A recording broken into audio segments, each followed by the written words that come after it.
Ada larangan kepala daerah yang petahana.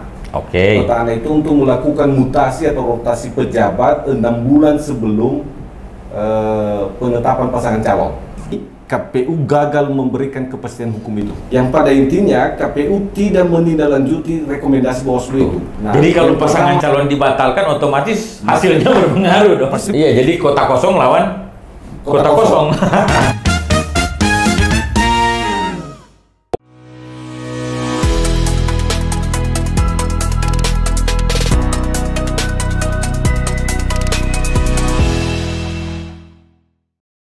Selamat datang di Forum Kornas, Komunikasi Bernas. Bersama saya, Randy Umbo, host Forum Kornas, Koordinator Nasional JPPR.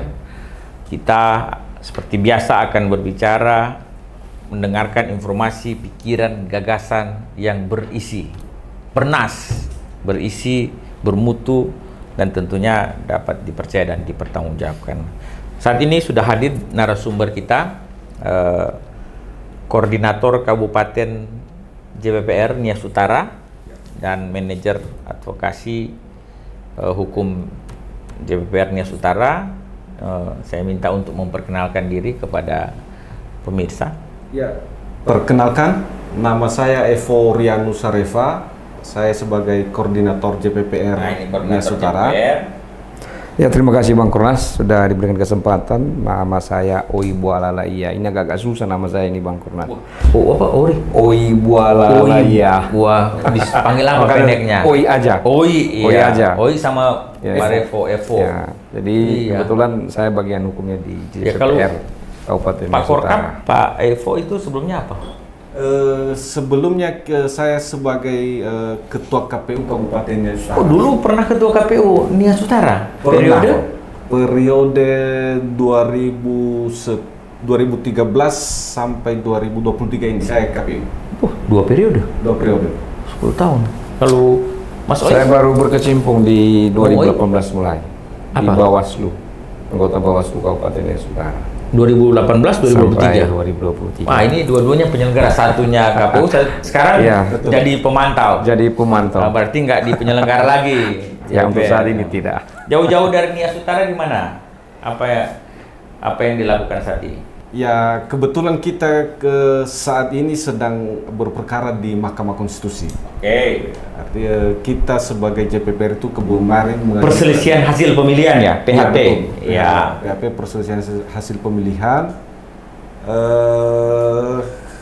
terkait dengan karena kita pemantau sebagai JPPR, kita pemantau itu, maka kita ingin mendapatkan sebuah kepastian hukum. Tunggu, sebelumnya JPPR ini pemantau di Nias Utara. Ya, terakreditasi tidak? Terakreditasi, Pak. Kita terakreditasi oleh KPU Kabupaten Nias Utara. Ya. Lalu sekarang? Nah, sekarang kita mengajukan gugatan di Mahkamah Konstitusi terkait dengan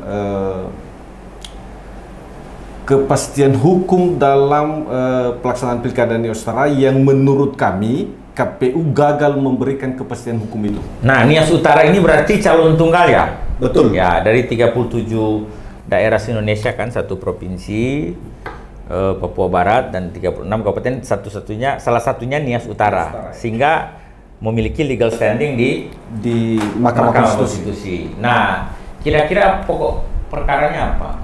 Jadi begini, Pak. Pokok permohonannya. Saya cerita ya, yes.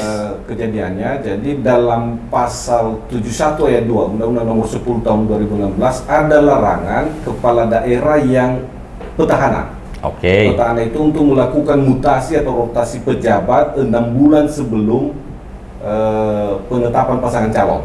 Ya. Nah, penetapan pasangan calon ini sesuai dengan PKPU 2024 itu jatuh pada tanggal 22 September 2024. Maka 6 bulan itu kalau dihitung ke belakang, maka dia jatuh pada 22 Maret 2024.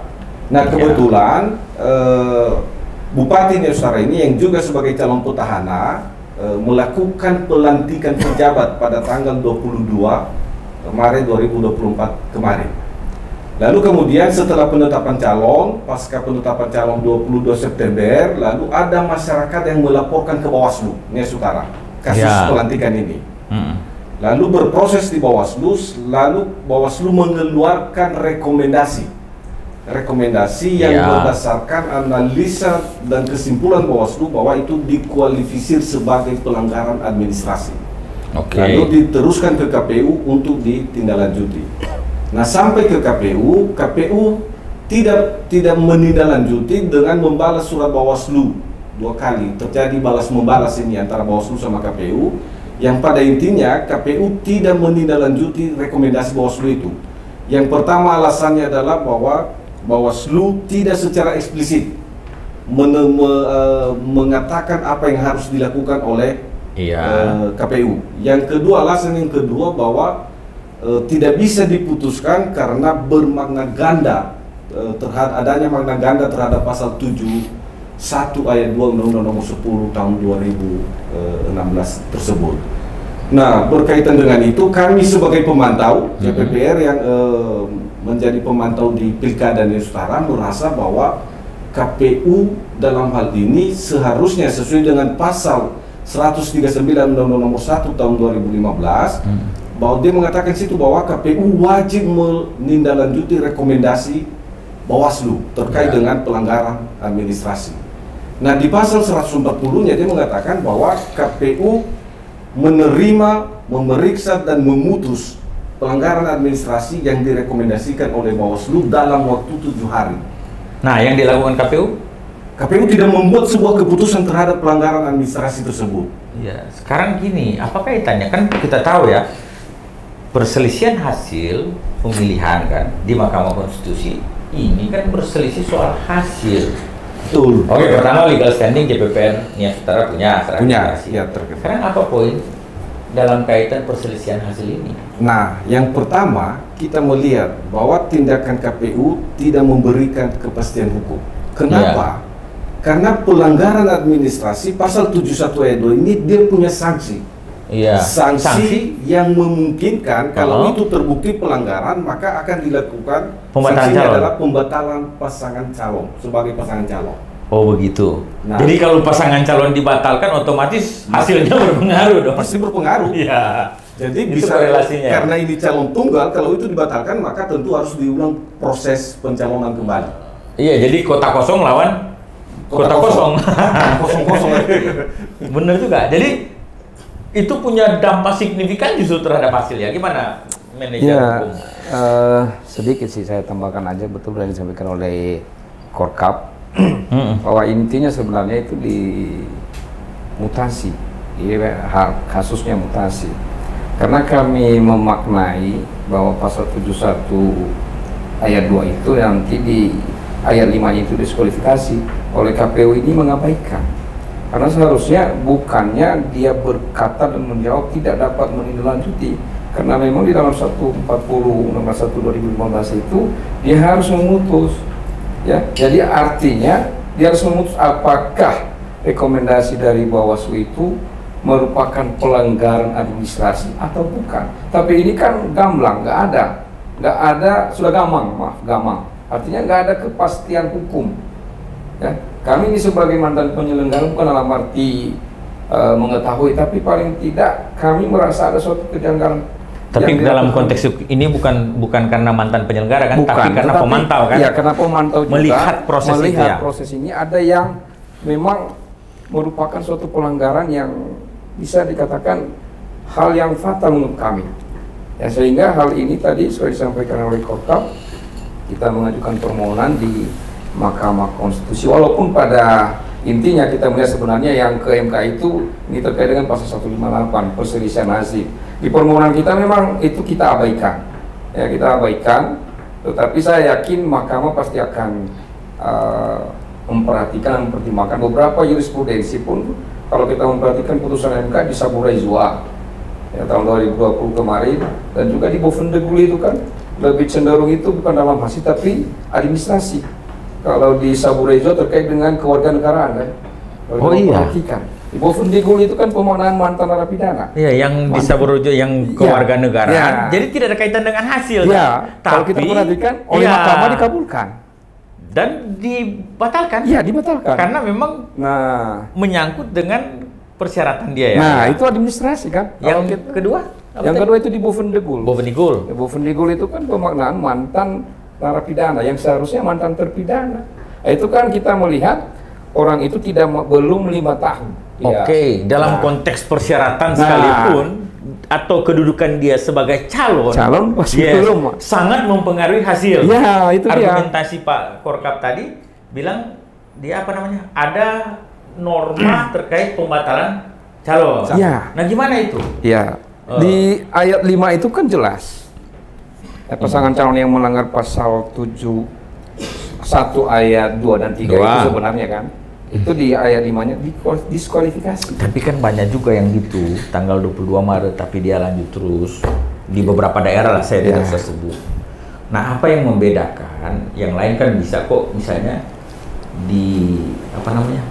Nias Utara gimana posisi Bawaslu itu? Nah, kalau di Nias Utara ini case-nya agak beda kan. Bedanya? Dia ini kan melantik di tanggal 22 sesuai dengan PKPU itu kan 6 bulan mundur dari 22 September penetapan pasangan calon. Ya. Dia ini melantik tanpa ada izin.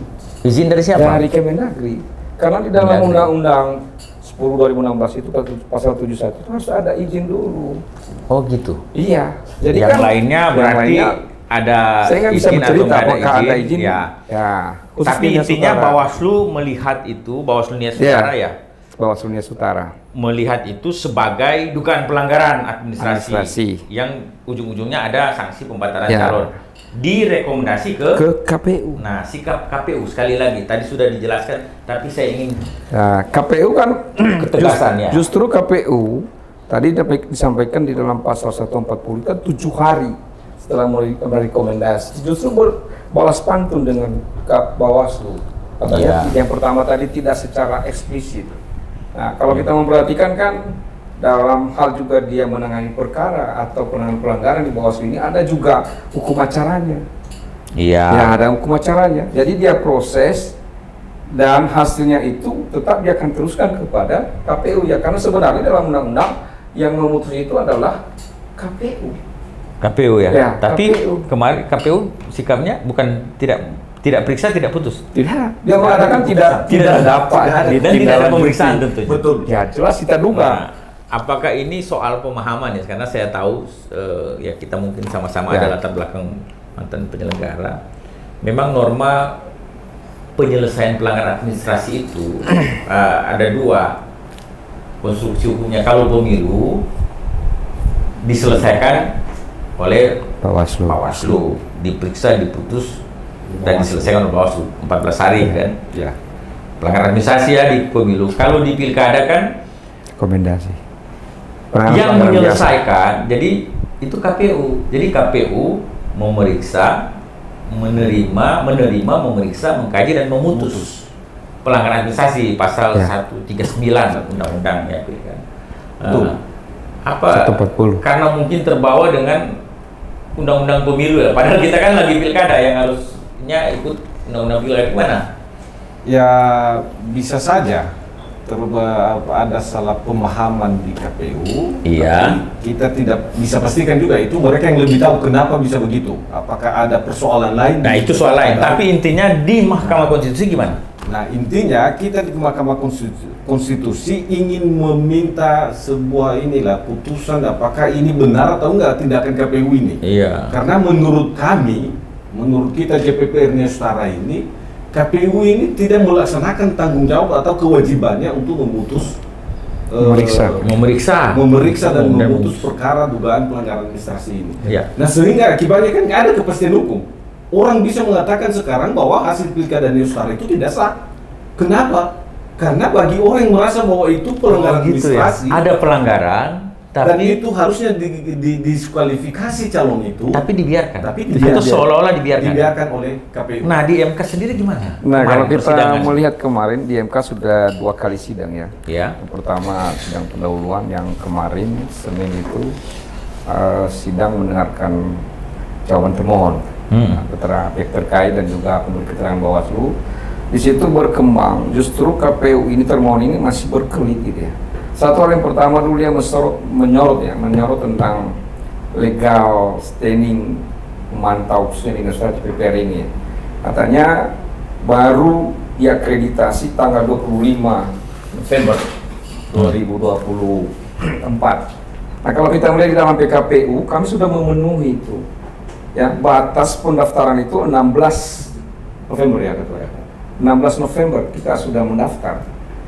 Ya, baru nanti oleh KPU itu kan mungkin dia akan verifikasi lah berkas kita kan. Ya, baru nanti tanggal 25 dia mengeluarkan akreditasi. Intinya dulu harusnya kan KPU memahami bahwa kita ini yang sudah terakreditasi oleh terakreditasi di mana? Oleh di KPU ya, harusnya nggak usah KPU. KPU nggak usah tanya itu karena yang buat aturan soal akreditasi yang pilkada ya KPU. Nah, jadi jelas. Intinya saya mau tanya lagi, terakreditasi tidak? Akreditasi kita. Ada suratnya? Ada. Sertifikatnya? Lengkap. Ya lengkap kita. Berarti sebenarnya ini hanya soal keterpenuhan legal standing. Kalau tidak terakreditasi, sebenarnya kan prinsip pemantauan JPR itu apa? Memantau terakreditasi atau tidak terakreditasi. Ya, karena ini forum Kornas saya kasih tahu itu.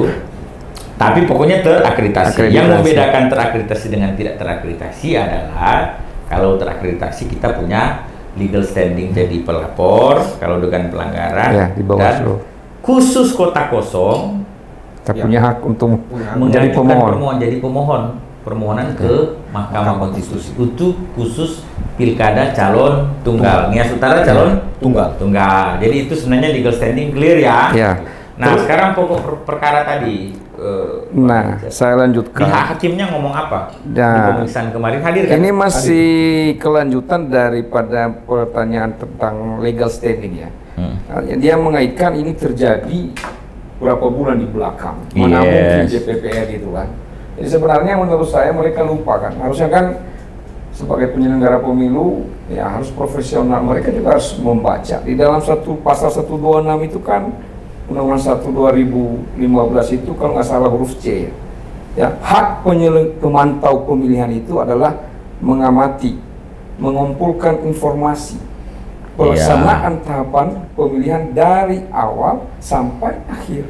Iya. Dan mereka nggak membaca itu kan. Kemudian ada norma kalau itu sejak diketahui. Nah itu kan. Kalau mereka mempermasalahkan ini, tapi kami yakinlah mungkin nanti MK pasti akan bijak dalam memutus ini. Nah selanjutnya di akhir itu Hakim MK sempat mengatakan karena penjelasan dari termohon ini seakan-akan dia tidak menunjukkan sebagai termohon kalau kami menilai. Dia ini sebagai pengacaranya pihak terkait lebih tepatnya.